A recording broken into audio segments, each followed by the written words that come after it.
Students, welcome to the third session of chapter 16, Electric Current and its Chemical Effects of subject Science of class 8th.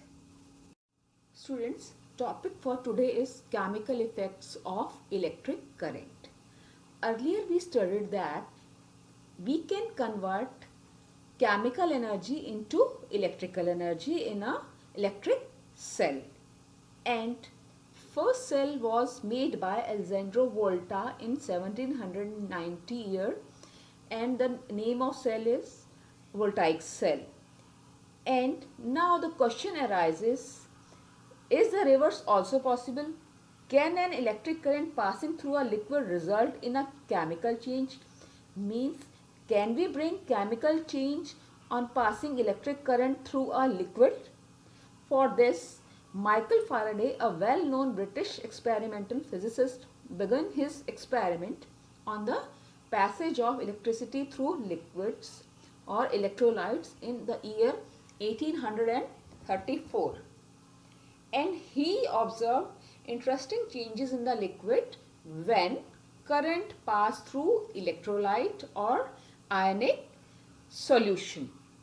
Faraday called this phenomenon resulting from the passage of electricity through liquid as electrolysis.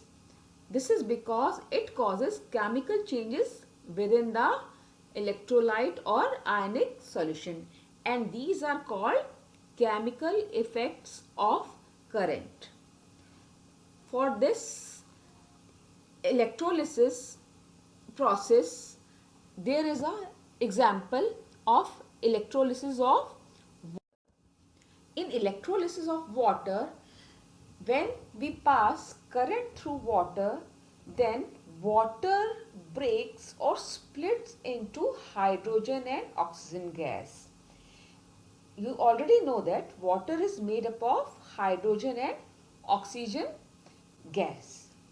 For this activity, one activity is given in your book, that is electrolysis of water.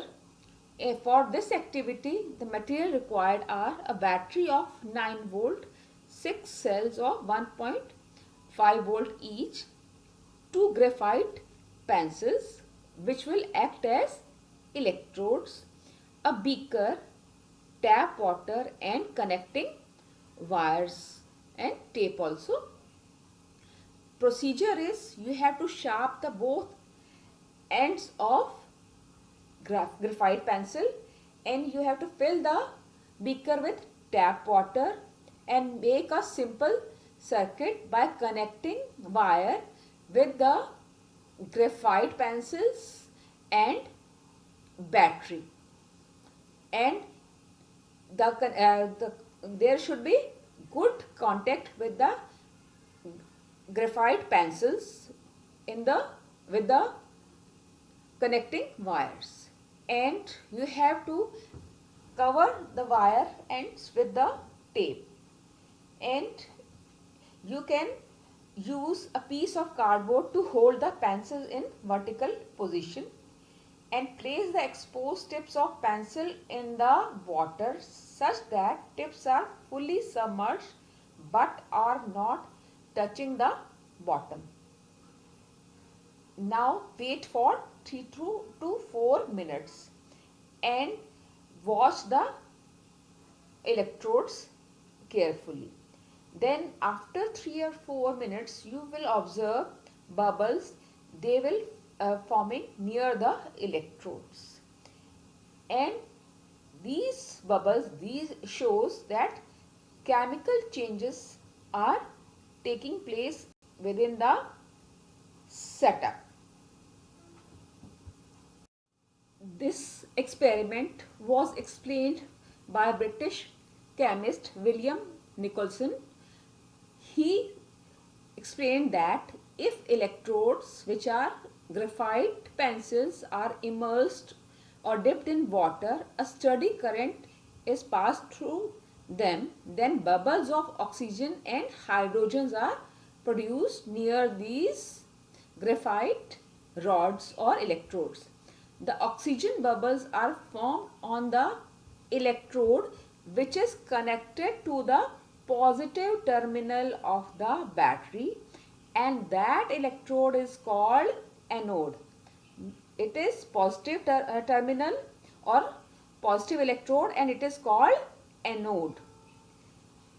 And hydrogen bubbles are formed on the other electrode called cathode, that is connected to the negative terminal of the battery.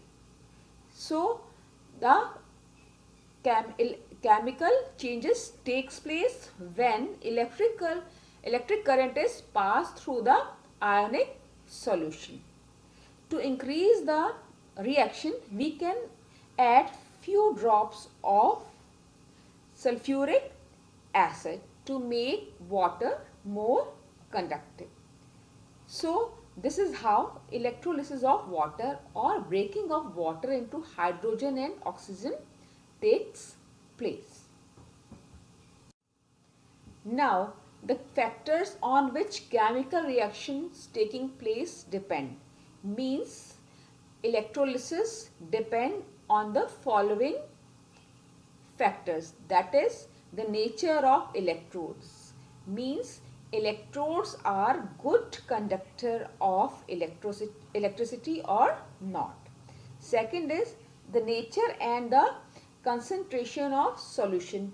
Means the amount of ions produced within the solution. So these are the two factors on which chemical reactions taking place in a solution depend. Means or in a electrolysis, these two factors are responsible for chemical reactions to take place. Now how you will come to know that the chemical reactions are taking place within the electrolyte? You can observe the following changes within the electrolytes or near the electrodes. Number 1, metals may get deposited at the electrode surface. Means there may be few depositions on the electrodes. Number 2, gaseous bubbles may get formed near the electrodes, as you already know that bubbles are formed during the electrolysis of water, bubbles of hydrogen and oxygen gases. Number 3 is change of color of solution may occur due to dissolution of different ions. Means the color of electrolyte can be changed when it is decomposed into its ions.